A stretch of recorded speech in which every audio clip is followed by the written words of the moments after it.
الحمد لله رب العالمين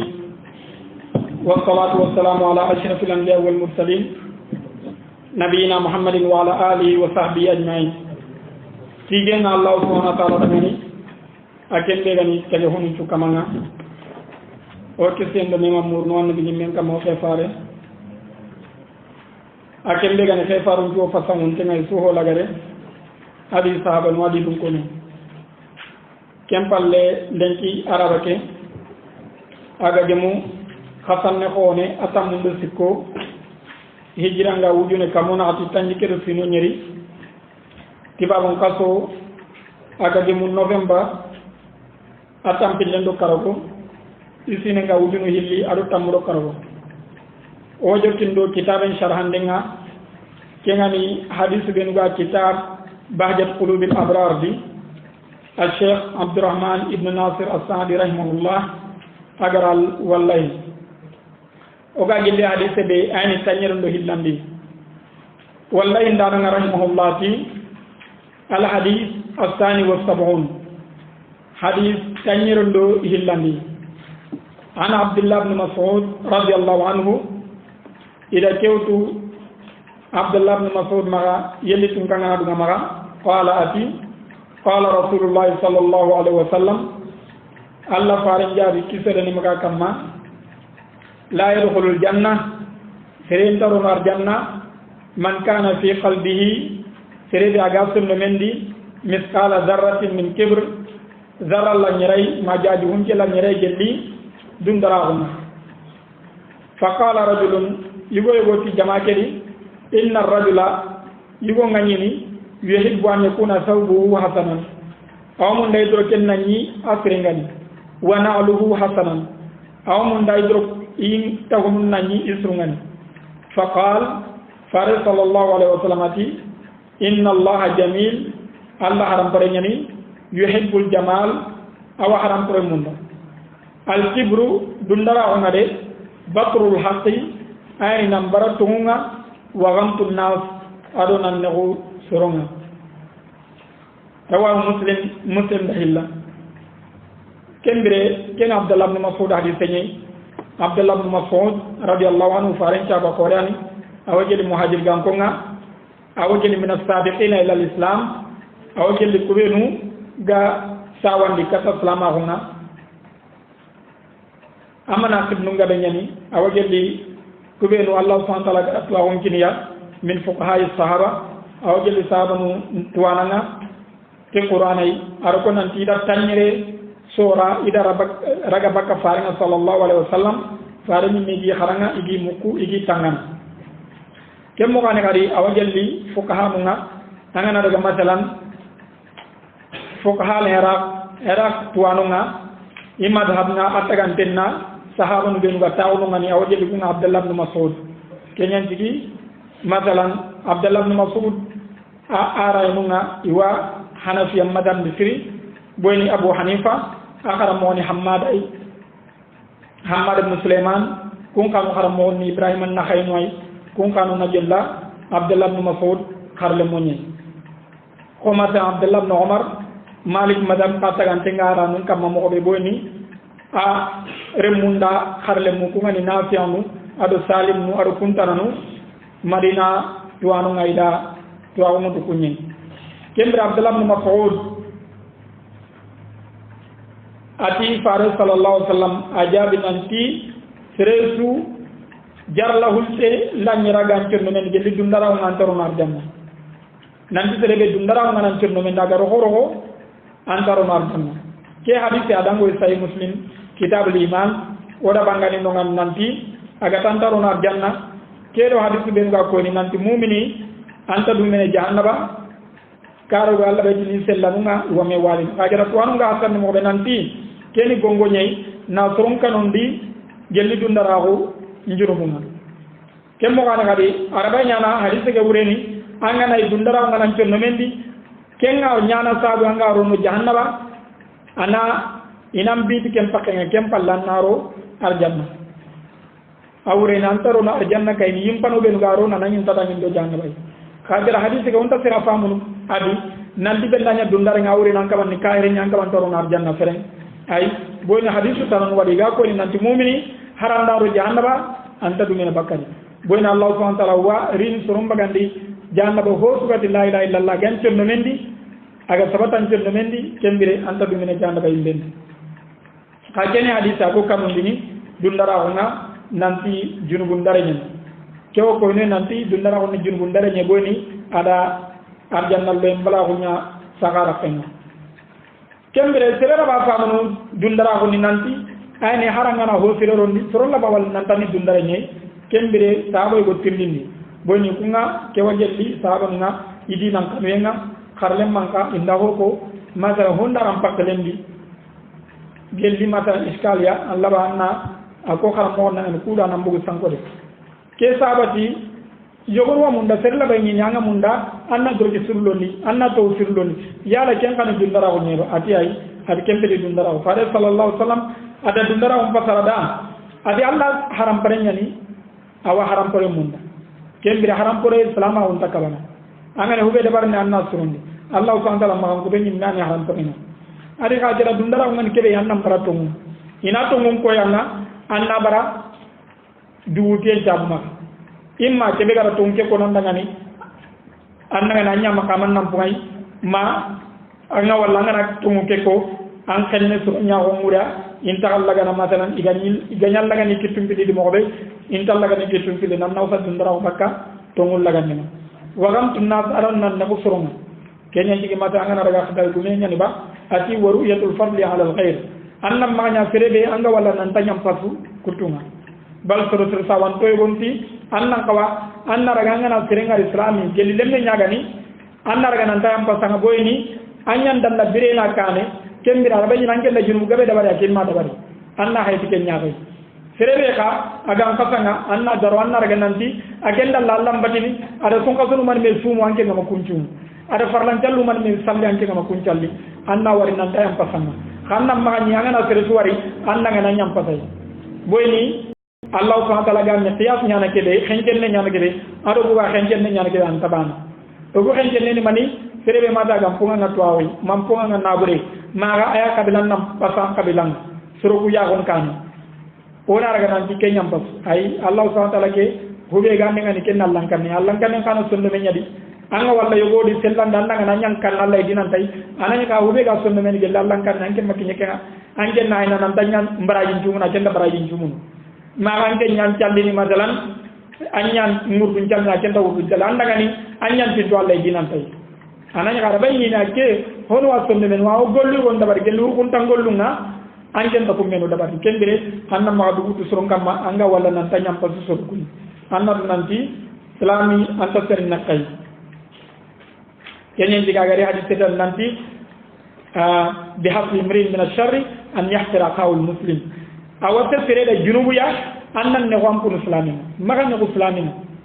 annan ka wa islamin annam serega ne fatka on kamma ko wa jeni ma wa dolo ni ma wa tira buri hutini anna ko na ti golli bure kay khajara islama ko ke sabon daga nan ka wa anna ka ti islama ko ke khajara anna khoni ti fas ka o ke xamna ma ga nan tan nyam ko su nga ke hadite anoka no ni gelli dundara ko nyai dundara on kan hilla dundara ko yogo wadi kelli junubu nyai kenga nyara hari islamin gollendi kenya na nadu ha soro nyogoni manna baru tongun yogoni ka dundara ngarni bimana nan dundara bakka Allah subhanahu wa ta'ala batina wagali mo be alaysa fi jahannam matwal lil mutakabbirin yala masalan jahannaba yati dundara ndagaranga nam wagali fir'auna mo be no kana aliyan min al musrifin fir'auna ni duutun tenyay kemir fir'auna no dundara oke kenni kun dundara on bakka Allah ay ni minay kembere dundara ko labay ni bi maana al kufr boni kahiri adundara ko bakalla khallel lagal len khajara dundara ko ngana nan bi maana hube ga kahira ko ngor ko islamin khalle kenana girno walla indanga ati al hadith al-thalith wa sab'un ati hadith tanyero ndo sikandi ana abdullah ibn amr radiyallahu anhuma ati najo abdullah ibn amr maka kenana abdullah ibn amr ibn al-as yelu tungkanga nabi ni maka qala ati qala rasulullah sallallahu alaihi wasallam Allah faran jabi kisede ne maka kamma qad aflaha yellen da takidaren kita man aslama kelega tongondi aganya salamiya waruziqa kafafan igara warjaga hube ga wasana wa qannahu Allah alla gara akarindi bima atahu tagara hube kinai rawahu muslim dahilla kendre ken Abdullah ibn Amr ibn al-As hadith nye wara onante Abdullah ibn Amr ibn al-As awajeli muhajir gankonga ali haba isuni sahaba munye ahaba ni Amr ibn al-As kebe gara misra munyi atongondi jeli fare sa sama kiendi saro fata makka farende ma keni na wara kurin tum kanyga ko na wajeli ken ghazwat zat salatin kempalle Omar kiendi ada misra munyi alagar tawon no nye aremi Abdullah khani masalan awajeli abadila ndubam be kuma ni Abdullah ibn Umar ado Abdullah ibn Amr ibn al-As ado Abdullah ibn Zubair ado Abdullah ibn Abbas kemmo kana kada hadith nga bonni awajeli min al-muksirin min riwayat al-hadith boni na to ani hadith e jara kata faring kayni faring sallallahu alaihi wasallam khajara agar hadith le sa hadith le manya ko hadith ragay ngana to ti abis Allah mbatte ngasi ali ha rasul agar kelle misra ni nyandi kembira ti fare sallallahu alaihi wasallam jari ati yemme nda takki daren kita fala ngane ube kenni muri ho nganna kita anga kan no be anna ki sifata ken kenyani falah kenya ji masalan on de xene onati hayya ala al falah kharika tak ci senga bona ngana ranga salli am muri honni arjanna na ken kita an kan honni mani janna banna ki sifata ken kemmo gane kadi angana salli Allah subhanahu wa ta'ala aw barkel lona am pinundi awa anki sen bakaman to ragabe ati kada fla yelmen da takki daren kita aslama nga nya mu'mini kembere mu'mina o islama o kenya na sukani seringa na nya islaminga anna ka waraga nan Allah gara nema sunya ngandangani kyani nema jowo anan bona ngana nema jungi anga perdi islama o ndimana ganga on damma nema kita kenya diga Allah subhanahu wa ta'ala gadi kuben ga perdi dudi kunya ni kubenu ga yanga ka de lagar ko ta qala dango suratul an'am alladhina khasiru anfusahum fahum la yu'minun kubel ga perdi dudi kunta to ngoni ay ni kayr munga kayr nge nyam perdi dudi agar hoto kita na hantay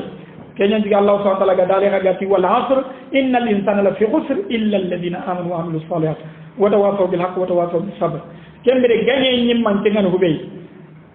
a joppa de kenyan islamaw khagira nga islamaw ngira nga ho sikira kempalle tenne kawni ad yemen kisi yemen da takidare ngira kebe Allah gara nya islamiya ad kempalle adangar da hobe ga nasan Allah subhanahu wa ta'ala manya anga jongi ni soronga amangar jage jongi soronga nanya anga telediya angi nyagana kembere kenne Allah ne may way Allah nda kenye bera annab nanta da takidare nyangandanga ruzika kafafana Allah garangar jago hoya ganga sana amada na ngar jago million nga ay agarangar jago na yanta jongi ni serei kemma no wote nemal na hotida aga gabo kenni masan Allah ku yeta nay khajara war jagen tan ni kedi annani ampa ta serei anga taka kumane de passing kibaren tang anda dinne ka dingana daga na mo ko na damani minte do ko banya kumane Allah gari be kisikenga ada neman ko hor nyanga ban adi wakannahu Allah bima ata kembal lalla ran kari ni tagar kebe kinan agar kebe kinan andunya tikenga Allah dan cenno min yurwa kenan boyni haranga gabe nyagida anga makari bana o ho sun tamma an cenno me geni hukari cenno me nyi anga yobo walla masalan karana maka modu bane awata hunu abute nchaunte yimman gara sunte kana wari masalan etas man mew maka modonu man mew maka kajira aken nga ni ma hosu kita aya kan nakane abada complain ne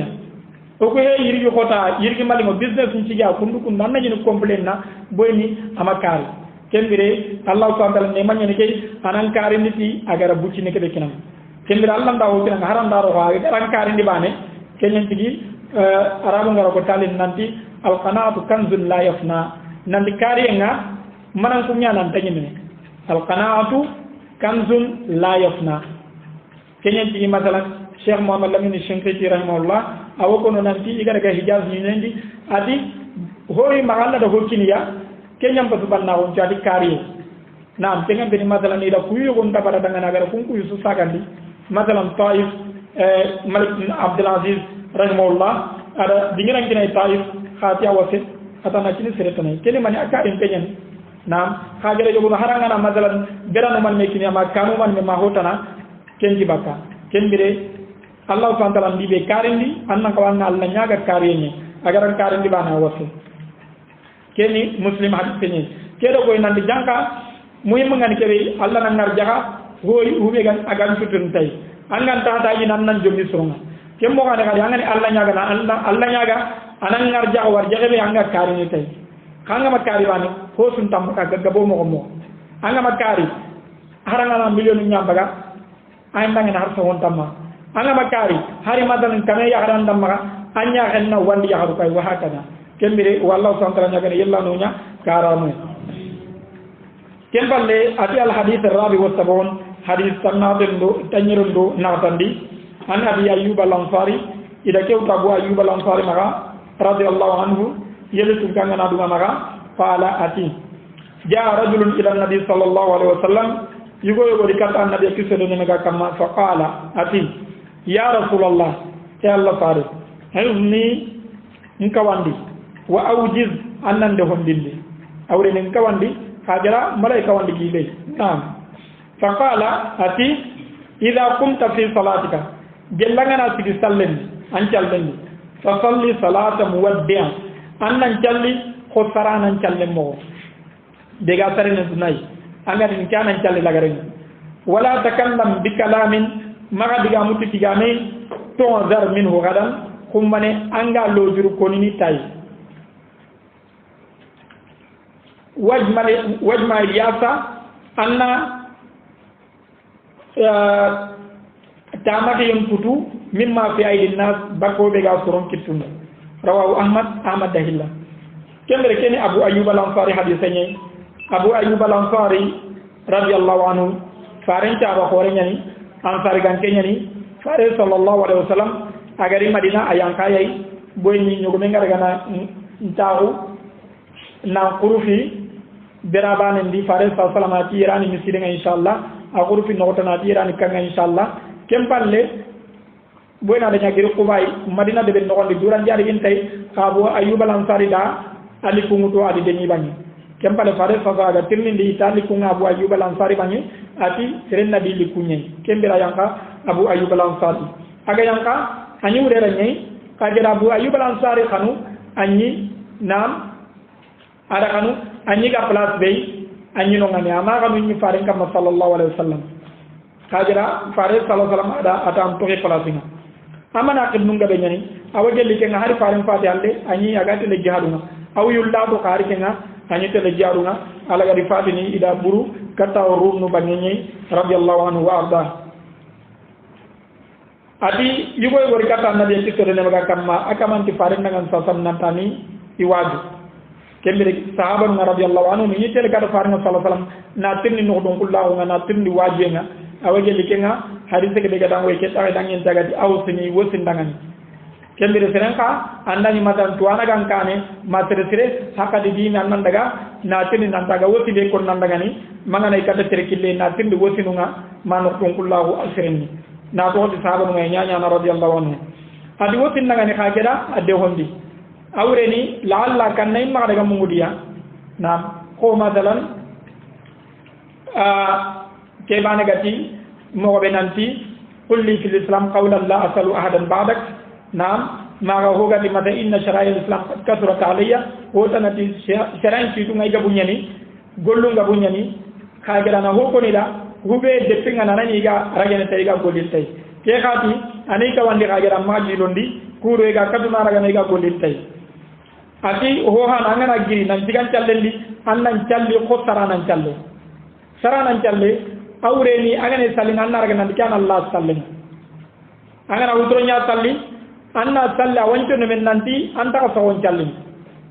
agana sawonya salli anna raga jonne men nanti lengi ulo de kutte amba gani kalla boni kenyan dan jonne men di serega nan nandi madalan fajirin tanyini lengi ulo anta hengane anna sunyana na hilani am kembira agana nanti kanan andani law faramna uganna yugandar nan kana jalli lagarenga malaika nungan na konan dagani manga na bundundu kembira me ken cirondina ken nan jono men kemure na salle suwada na cirondina anta na rasumi anna gombo mun timmandina anna sharti mun timmandina Allah kanne de gan ko salle ke anna ken kanyana kaje rangi ke ngari nan tangari ni salle ga unjalle genya ni ke salle anna o gaddo ni anna de golle go ano kane una jomi saru la hanjana anna abagani mun annarra kendo harati tawutana wa serum maga anna gonuni iwata woni ga farlan jalle ndu ananya hay tawuna ay farlan jalle nyabu khay ndaro farlan jalle ge dadi mbugu wuti defte bi mana ha keni gelli sallana ya tawunu ma gelli wutro ya tawunu ina mani duku ina sago kad khay lo sago ge dadi mbugu afunya na banay balli ndabu salle ge di mega don dambu benu nyana kenya bu hari salle ge wucina allahumma salli nuku do donge jere mada ina du allahumma salli tanu sikki nam ina fatewdu kempalle almami nayle duanga ana madan ayatul kursi no do hotanu no khara kemu jangana tekki kenya bu salle ke newchen keni man kesuni dinam famo bala woni kembi non ko wana salle respecta wona nyoko wagan ko nyana mo be salle ka yom tingan ke kenni al khushu allan kan annani anga kanal le salle ke di anti lun nanyi dan salle ke amma nyange pamana angana Allahu akbar almamin palle kedan ke wanan almamin nyama anda hari mistake wonna di subhanallah ana nyange almamin ga do na tara dun nan mistake ati anna ma digamo digame kummane anga tere lojur ko ni tay awre nan nan ma digame ko kummane anga tere nemisi anga din he khayam pimma ma firondi annan digame ci xen annan digame kanji anani kummane anta hata yin na lojur ko bona ngana digame ko digame ga nganta sira ko nani kummane ndal saga nan na de maduto khayam pimma ma astaghfirullah kenjuni mani amman digame ci xen ci kenyen diga gati wala takallam bi kalamin tu'zar minhu ghadan kummane anga lojur ko nin tay adi kempalle jikku sikandi ngani kebe anna ya mata yung kutu bakka hube ga soro ngiten annan kari bakka soro kallum soro kuna to goti anga makari khalle ndi intaga hataji intaga kannanga inan kanuna kenya jiga gere hadith tan nanti waga fima inda nafi hibbakan nas annan kari bakka hube ga soro ngitundi soro na an kanu serengana nan tanya renni khalle nyari antan kanu anggar wari madana anggar kata serenga gari dinam kudu ampada jinten na khalle nyai khagal yang nari ante nyana nahana maga haranga mana haje kacanya nadu salama du khairi konne anti dinam kudu nankane anggar wari anggar telmo serenga gari dinam kudu maga de mbi sindenyan maga hakul lienga ben awre nallinu ha mura maga nya ampa nya jongin tenne khandar nan tampa nyunti khalugui kembire anan kanuma kenya digi masalan harbenci Dr. Abdul Qadir Fillah ada woyo ko aja ana makamat anda ko hariri anda ko makamat nanti la tarju wuddaman na la tarju la tatma fi wuddi man tarju minhu filsan bimana awre ni kenya takriban ma atanga awre gan kebe serebe anji kenga xalle nyari nam magata mari nanti awa duli ngondi ni katanga serebe ma anji kenna na burkwadi magara ga nan tawa duli ngonin katanga boni sere so ngarin katanga bosina ya nam ke ngalli al ampin tali mona dami nam kembire kezu ni mani kezu ni mista le qawli nabi sallallahu alaihi wasallam farendo nyamal kay onkari umma ho ya gem putu katta wande khallum kenen diga allah subhanahu wa ta'ala gati farende imme wala tamuddanna aynaka ila ma matana bi azwajan minhum zahratal hayatid dunya linaftinahum fi atanna maga nyaawum putu katta hube o gara nyaaw budangani duna dahal mun taw sankan to horo ado hotananu igara nyakka mu budangani annam maga nyaaren putu bakaken annam maga nyaaren putu katta ken annab nandi lagar halle ke nyambasu hosu angara do lagar kompe a ntumana madam angena moto go dande wari moto la ko de nyama ka andan dangan nandi ken duna dahamul le mun taw ke banay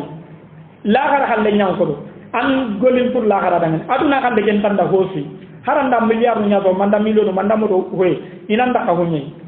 ka tenju ni masalan anji ke ngana lagar halle ndanga golin lagar dangan kanga na duna lagar raga kanga anga golin duna bana dangan kembire anken na duna kon kallu tere sunda honna ngati honni anna kam kan dem bayni kanyenye kembande wallahi la rahimahullah ta'ala hadith al-khamis wa sab'un hadith tamiran du karagandi an Mus'ab ibn Sa'd radiyallahu anhu adi da kewtu Mus'ab ibn Sa'd ma yelutu ngana du mama anna nabiy sallallahu alaihi wasallam qala nan tabi annabi kitere ne maga kamati hal tunsaruna yalay wa khayirana ba wa turzaquna yalay wa warjana ba illa bi du'afaikum gantati khalam kun ton chabunga rawahu bukhari dahilla kembre keni musab bin sa'd radiyallahu anhu di senye na ko bakka faare ma ki sedena maga kamati yala yidan dengar ni kata kai ado de mande ado warjae gantati khalam punto awre Allah gar warjae be ran kitenni annam maga simmananti ari kattanga tanke bana sawi ay Allah de ke warjae dangin dakitenga boyni lampunto unan jomnyiranga banna Allah dangar jaga boyni lampunto nyana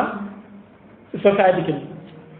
Allah subhanahu wa ta'ala ndawar jaga kinna su kagena na danginti yogonu kitenye lemne mbutinne asugini ima kombonye kembire Allah gar war jaga jero sa gara khati jero sa je ko mendi ada radi pour lemne kay kem ngambedi sa je matalan ada nyai agama jidi khatim ta kombondi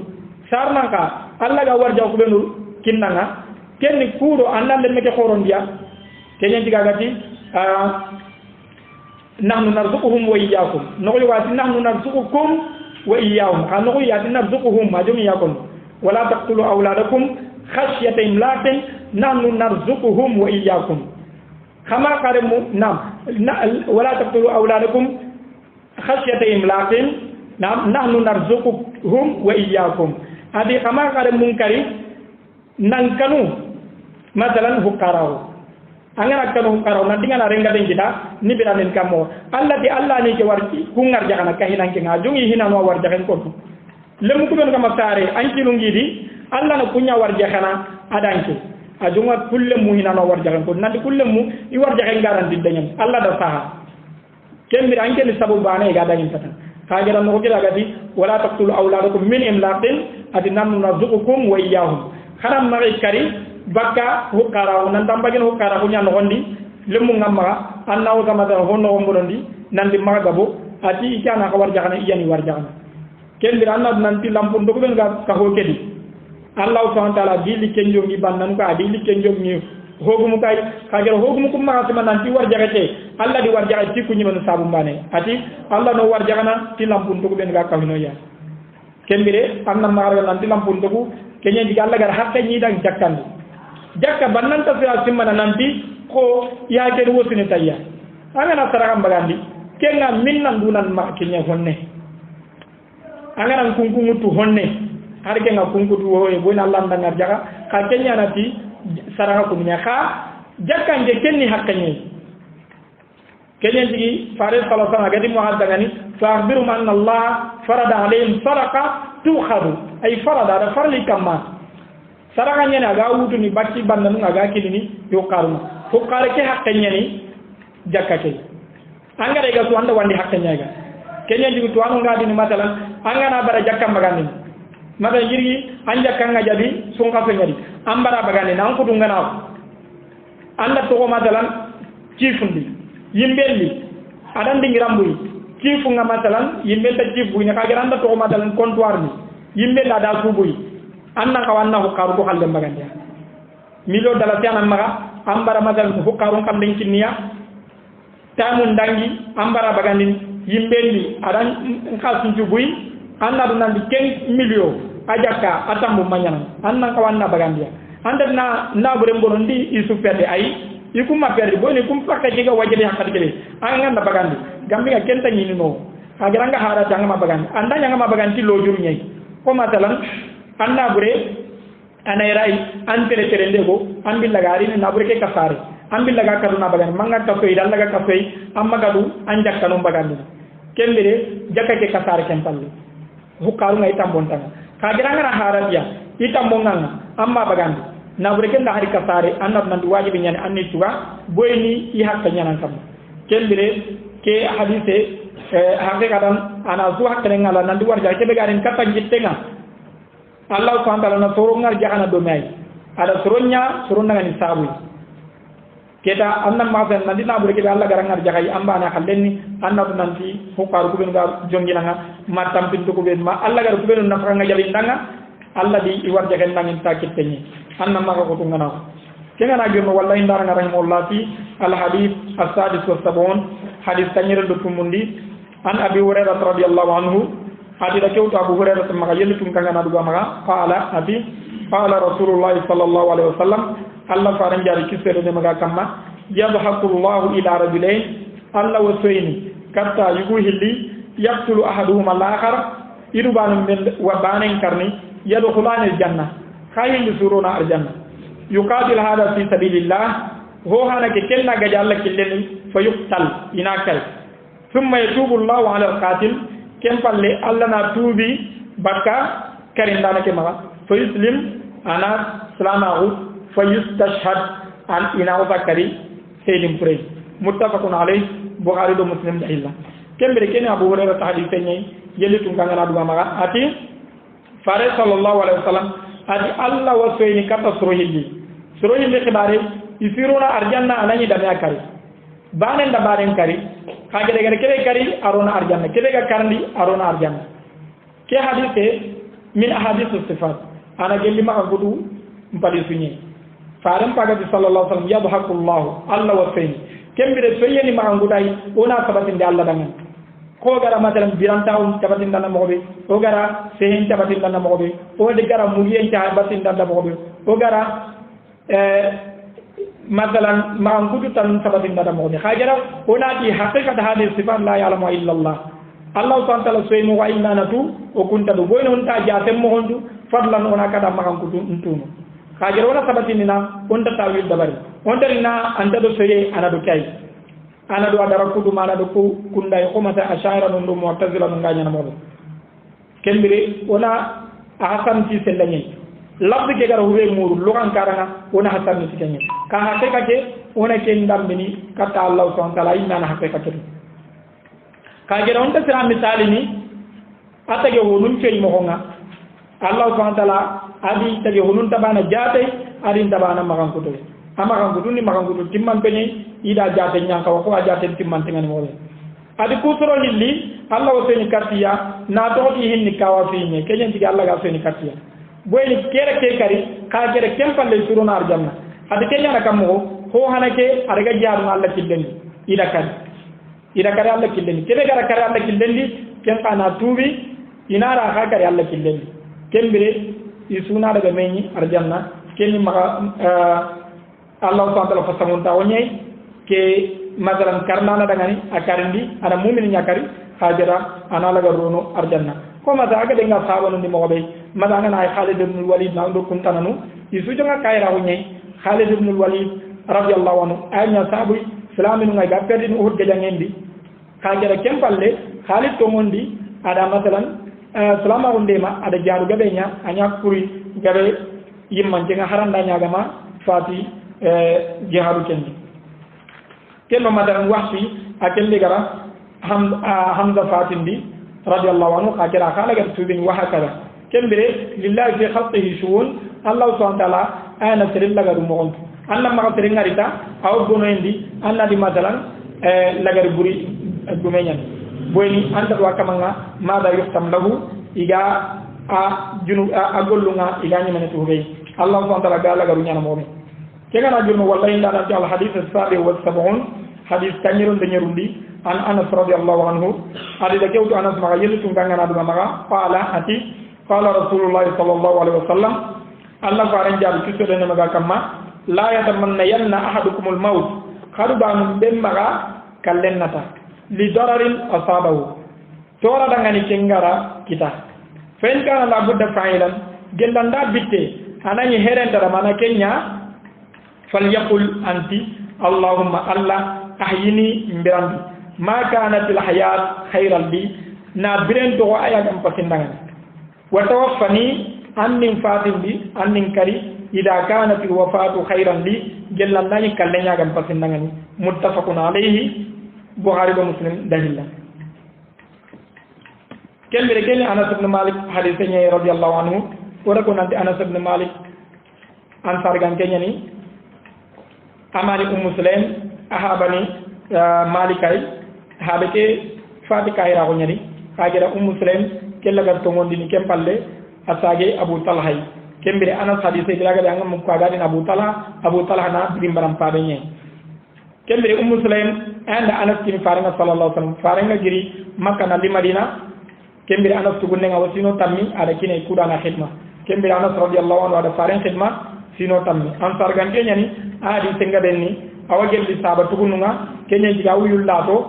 awullato nato di faren sa sama duwa ngem barken nangan faren duwa daga ni sallallahu alaihi wasallam ti wuyunga ado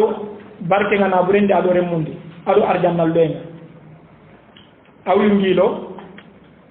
adimba kaga ba ko rengabo boyna ko nan dida ara masalan boncu mun da serga be buru nani aremu adare mullemu ananyu sufa ta kiyen kemmo kan kadi Allah da barke Allah na burenti faran do nga sallallahu alaihi wasallam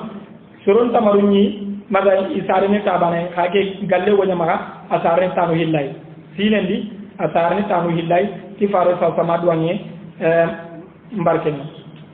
adi sunga donni na toti am sabatu gonne nyani alagari tawnu Basra radiyallahu anhu wa arda ati faran jam ci soden maga kama nan ci serem maga kallen nata ti toraga kinya toranga na takan kama kenna manya sabu anga kallen nata mane kan digi charanga bara kallen nata ndenga boyni serem nani salama on kama angu yun nan jilo ay ba dina tangu inna ndeho angu yun nan jilo Allah mbatendi kenya ba dina tangu yun nan ndeho boyni nan to anga birene anga Allah bata amba yen baraje nga benya kita amma taban talon ko nan kundu nyai adana no kenya digi charanga kabandi nan tan ma kallen na boyna ngana kallen na ta anga na kara madal anga ni martaba de kita anta ken kita kello kallen na tan dawo geli kenga nan am paga hido nam antum bogo keni jazani ay didd sabr ano amma sabar adi ka gara ngana bitte kembira ga tan ma kallen na ta fadla na andu kalle amadu kalle ni neko kembere kero ko nan dijanga du kalle ke islamin tasir simen do kenga adi maka di yellingan kara nam saka di kan nati na du kal kembere du kalle je kenta fil dangin do islamin pakelinga dewdo kendo serema dalile nyananti Maryam alayhi salam nandati ya laytani mitu qabla hada wa kuntu nafsan mansiya kenni masalan to renga kinye ado aga simenanti na kere meterindi madan songa hude ko newda ko ni daga ni khakero nabi sharo man qablana har to anu ngati sare banu o sare nyani kenni gel dado sare ngama ne sori hagira hadisen kendo kama nan to maka kallen nata kembi anda ni Maryam da kallen nata kana kallen nata ay ona do sare anda anta telle anna kallen nata hadisen dan kapu kembire sere kallen ke malte angana du kari ari hadisen yo ko gara mo sai muslim mo be nanti benda du kari la haro ko tante le yanga kada kunni gelanga du swati la boy ina kella bo me killa la haro ko ta jana bay mi nanga du swana anda nyanga ko sina mini ina tempo sina mi akil nanga anna mini la haro ko ke kallen do hakiram bay yanga kada no tikenye ado gelanga du hitta be gelli kam mo tem mo kan waran yabu billah adi ka jaranga bitte anga lihi aga to anna kalle nyana ta anna mane nyana anta kalle nata annanti alla gelanga na nanti bire nyam pasindangani kembire muyum put anga tora yogodi anga yabu bera yogoi anga kara bera yogo soni ko ngana ko anga kara bera anga kara bera yogoi anda kalle nkanu anna alla gelanga nanti kalle nyam pasindangani nkari gelanga nanti bire nyam pasindangani bimbiran kembire kela ko istikharai am bagara subhanil nya alla dan kembire alla ndam biranda alla nanti kenya nan khairinga gellan man kar ya ganna te nyami an kayna muttafaqun alayhi bukhari do muslim dahilla kero koy nanti sabare nga wajibi nyani muslimen kam kero koy nanti islami anna qawa anna ntomoniti rakutonga akhiri ada hubure anna ni khairi nyaga anna Allah bataka man anna Allah tiga kam gellan dani masibo nyaga khota nyaga ni anna mu nyakam jangiro khote wanga docteur mu ma jaranditu nam anga yanga kaden to henga anna ma kallen mata anna jabarakam gelanga na bitte annati Allah gelanga na bire nyane khairinga kenya ngi gelanga na ditto kalle nyaga ne khairinga anna kenya ngam jangan kembire Allah garo ho sunyanga anda kempalle kenya ni an khairinga inshallah Allah girallai na to di daro madam sutu ona ke darsu hadis nya hadis lagadenga al hadith as-samin wa sab'un hadis tanyiro du segundi an hadis Sa'id al-Khudri radiyallahu anhu adila kewtu Abu Sa'id al-Khudri maga yeli tunganga na maga qala ati qala Rasulullah sallallahu alaihi wasallam Allah faran jabi pisere ne maga kamma inna dunya dunayde hulwatun khadira adi duna ali nyani akhalle nyani aw ana ko dere khayal wa inna Allah allayde mustakhlifukum fiha ada ga sogindi dunaliya fayanzur ana hayndi kayfa ta'malun khana nyala kammo kagolini kammo fattaqud dunya khakanu dunayde wattaqun nisa ankanu yaharunga fa inna awwala fitnati bani israil kanat fi nisa na to di bani israil ganko ifitna hananya yaharunyadi rawahu muslim dahilla kembere keni abu sa'id al-khudri hadithenya radiyallahu anhu yelle tungangan duanga maga oda ko nanti abu sa'id al-khudri radiyallahu anhu ansar gan kenyani min bani khudra kenya di gatini khudri boni mata ugati ansar gan kenni kuben ga madina kajira bani sudi khabilani o aus do khazrajani kajira bani sugadi khabila tugun numita kembira kenga ana gelli khudra banu khudra kenya di gatini abu sa'id al-khudri illam takun zakara to ni sa'd ibn malik ibn sinan nam hakada sa'd ibn malik ibn sinan radiyallahu anhu awajeli sahaba tugun ma kenyan jigi aka hadith ngadeni ati fare sallallahu alaihi wasallam jabi nanti dunade ali ngenyani akal lenyen awre nangana wardo dunay dunali ngenyande nam duna madaran bire mo fire ngadi ado hotana kendire limoy be gay kenni wuti lemme wuti bucina be kendo akal lenyen khalle ngano be bi mana dere xey magnene ko kambe ngana hunto ko gamba kay ganyana dere xey ngamo kagerati serem ma wutu do dinali moy kay anna wutu do dinali moy nga kammo nabure anna muru mo sugali nganda anna iga mo sugali nganda harame su anna da bari dolo lingen yogin yogonda kunna min jenen nalli yogonda ina da bari naam masalan na wardo dunna yon kirallu be no sharanga kabandiya anna maga kenya adi boni alla da khariti dunna gedi na ga so hendiya awre na xana mel so na honu naari kunna kar hoton naari wa hakada khagira dal da khariti mani alla wa hayne kaga ho be dabar alla dal li tira ku da ngara gollire anara gan ko alla gara kota kembira tan nan kanu dunay annan kuna dunay awre ni annam ma honya na wudo duna remma o te dunali ngoy te anna alla kutenya anna wudo dunali ngoy te anna bar alla batta kenyen tigi agari hille woni ko nanti ali ibn abi talibati kunu min abnai akhir wala takunu min abnai dunya khaya gel la hadare munyai khamma nya dunare mum khoton ko ngako no dunare mi anna ma nya dunare mi nga anna nya la hadare mi adi khankanu dunay khankanu ya harun khay adi man kan ci khaga kaw kan na ya khare ya harunga adi boni bani sara laga ko nga ifit nampo ananya ya harunyel kembire ya harunga jarabi ngade nyidi madan sagadi lenki ko dage inta pare mo fere da barni yu nga nyana sabu ga ikenga nyana sabu yu nga jarabin dia imma haindin karanga ma jeni karanga mana dalle ma hoti dia ti diga men kara ma meme de ma kentan kembere fitna lu nyani iwanyana sabu anga ne business be di anga ma mo gondi nan kanundi nam kembere fitna nyani jarabi nyani anga ne madalan daga na lebe anga ma mulli inam fitna nan jarabi wa hakada kembere adi yarum fitna nga nyani ona o mo gontu yarum fitna rawa muslim dai la inshallah ndagiral lay cana ho ngaga no lendi ko dage wallahu subhanahu wa ta'ala ngana ma jemmuy o wanya ngana yella gan na timme mo ko fire nyango daga ni yalla kallan taw ma da yenya ana ni Muhammad wa ala alihi wa sahbihi